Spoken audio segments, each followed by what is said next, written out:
Movie club. So because I'm in Ireland, I don't have feckin' Netflix, but I do have the DVD itself. Maha. This film was so close to being good. But they fell into the trap of trying to fit as many genres into it as possible. It's a comedy, that's pretty easy. It's a drama, that's kind of serious. It's futuristic, but it's not. Like, all of the actors themselves did a great job. I mean, Jeff Bridges gets to be himself, which is, you know, and Kevin Spacey, as a bad guy, never fails. Ever.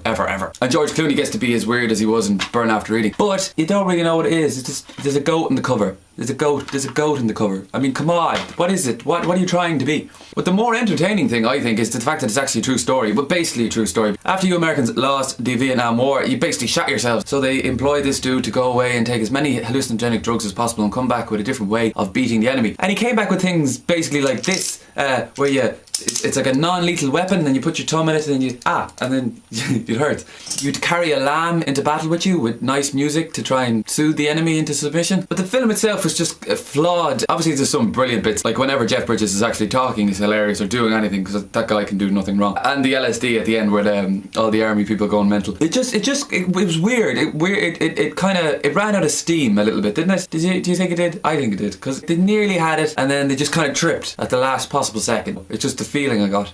6 out of 10. You know, it just doesn't. 6-ish out of 10. I wouldn't recommend it. That would be the main thing. Would you recommend it to a friend? No, I wouldn't. But the original story itself is more entertaining than the film, if that makes sense. Okay, right. Ha! Put me in, please.